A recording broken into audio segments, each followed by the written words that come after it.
Chair, we have an update from the School Facilities Board from Director Bakalis.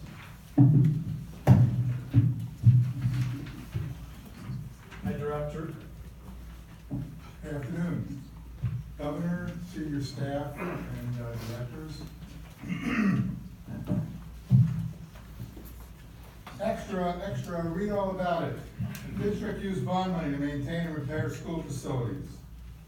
Wrong as that may have been, the perception was the SFB is hard to work with, they don't have any money, and they always say no.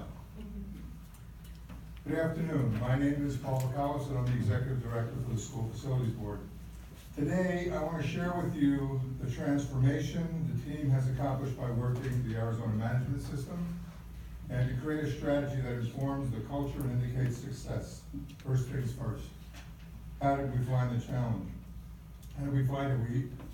We were looking at the indicators, and that's what informed us. As I stated earlier, districts had the opinion that we were hard to work with, didn't have any money, and always said no.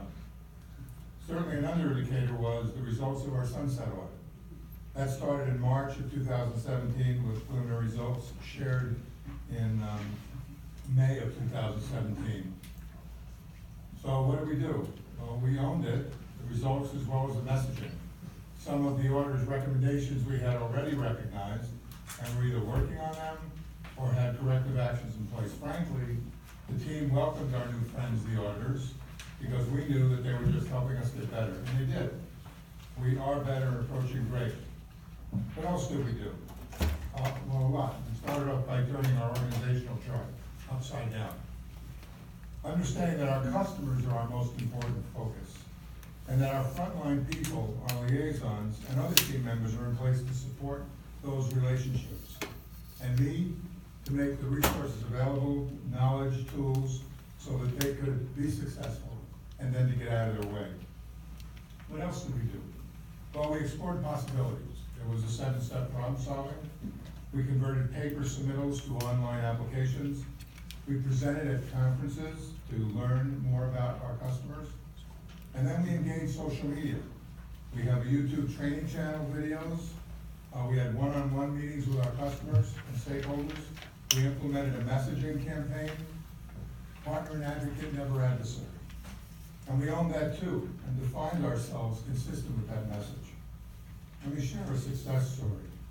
PayAppinator, online payment application. Make it easier and faster for school districts to access funding to correct deficiencies. Provide online access to services. How long has this technology existed for PayAppinator in the facilities board? We adopted it as a beta release to the districts with a lot of involvement on our part in January of 2018. Really rolled it out effectively in August of 2018. Okay, keep going. So we wanted to provide online access to services. We wanted to drive complete and accurate applications. We wanted to support timely applications for payments. And we wanted to rapidly process all of that by the SFB staff.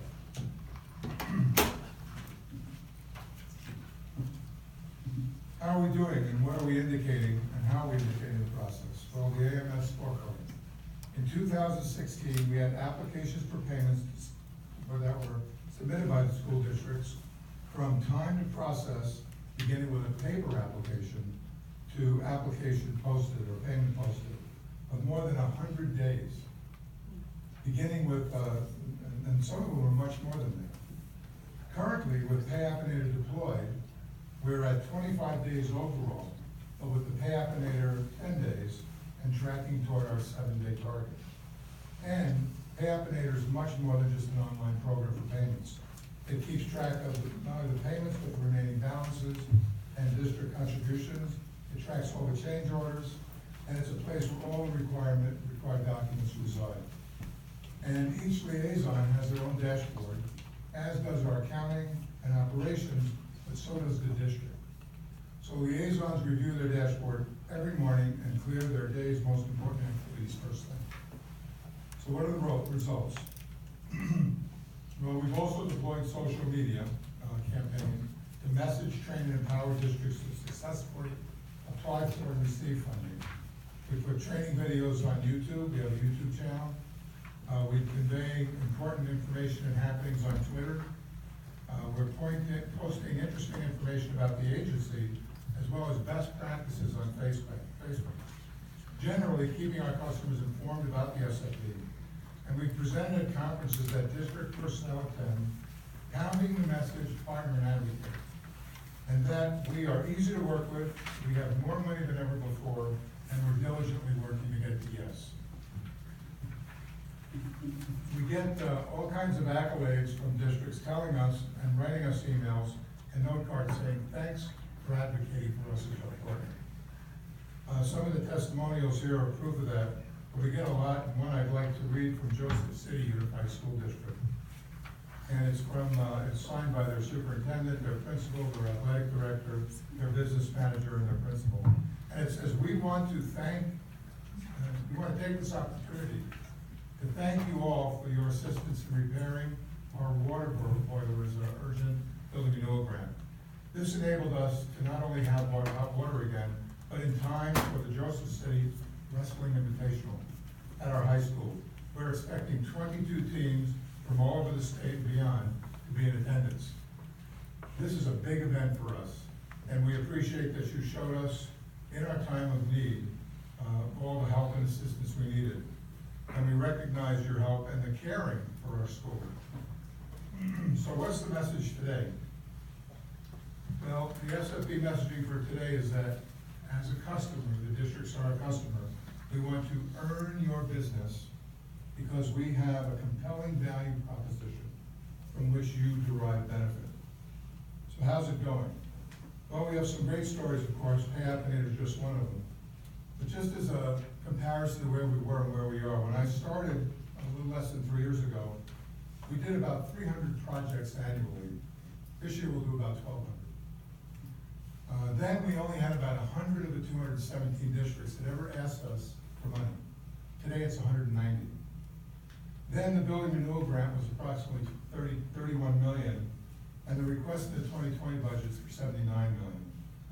Then the headlines were, districts use bond money to maintain and repair schools. Today, it's partner and advocate, earning our customers' business with a compelling value proposition from which they derive benefit.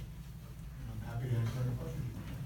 Thank you, Director. It certainly is a huge move from where we were 4 years ago, and I think in many ways, while I completely understand and visit many of these schools and understand the SFB's role in repair when they need it, we didn't have any money 4 years ago. So it made it easy. It was very hard to be responsive and customer service oriented. Today we're in a much different position, and I'm curious as to how we just measure twice before dollars go out on a request to make sure that it's necessary in the proper role of the facilities board. Well, you might imagine going from 300 projects to 1,200 this year. We have increased our staff a little bit. And so we have 5 liaisons. They're our point of contact. They're our first line to the districts. And we meet regularly on Monday mornings. And then we have an operations meeting that usually goes 2 or 3 hours, if not more, as we get closer to a board meeting. That collective intelligence in that room vets every single application we get and whether or not it's appropriate and eligible to be brought to the board with a recommendation for funding. So we're very deliberate about what we're doing. And the application for Building Renewal Grants is also online. And so we get information, we're able to ask for more if we need it, and we can talk with them. And then we're doing trainings. We have training videos on YouTube that tell them what's eligible, how to apply for a grant, how to apply for Jason Ways, how to use the PayAppinator. I know when I go to fix my car, the first thing I do is I go to YouTube to see how do I get that brake pad off, right? Well, that's what we want the districts to do, and it gets used a lot. We have a lot of views, a lot of subscribers, and so the stuff we're getting is of much higher quality from the districts than we ever have gotten before. Is it eyes-on diligence, or is it just when you say they're vetted? No, it's eyes-on. The reason I have these meetings on Mondays, when I got there, the meetings were a little more haphazard. We have consolidated everything to Monday. That leaves Tuesday, Wednesday, Thursday, and Friday to get out and visit with their partners, build relationships, understand what their needs are, and in some cases help them identify what's going on and what's possible. Any questions for the director? Governor, Yeah. I would just note that another effort that they're making is the districts that come with applications, they hire third-party consultants to determine whether a need exists. And in this budget, on SFB's recommendation, we're trying to strengthen SFB's oversight over the third-party consultants to ensure that they are measuring twice and coming forward with a proposal that really does reflect the reality of the school building. So they have been taking steps in that area as well. And I'd like to introduce you to one of our advocates, Governor. I'll tell you, the people that you have given us as resources are remarkable, truly remarkable. Matt's one of them. Woods is another one. Gilbert's been amazing. Sarah with our strategic planning has been remarkable. I mean, there are so many great resources. Dawn, who I see back there, has been terrific in guiding us. I mean, it is a team that makes us stronger and makes us more responsive. And I couldn't feel better about where we are today. And I know we have more work to do, and we're on path to do that, and we'll continue to work hard to create engaging learning environments where the kids in Arizona really thrive. Thank you, Director. I think it's also important that the efficiencies and the effectiveness of the SFB as it relates to the building renewal program in the new school has really aided us in the ongoing litigation that has been filed. One of the key pieces of that is that the system we have currently is not working, and we know it is. And so we're able to use this information and to use the data and the metrics to go back and say, you're wrong. So I do think that when you were talking about accountability and ensuring that we're overseeing those taxpayer dollars, we're also defending a constitutional system that's potentially at jeopardy right now through litigation. So I do think it's important for us to acknowledge Paul and his team's efforts. They've really helped us a lot. Another one of our advocates, Governor. Thank you, Director.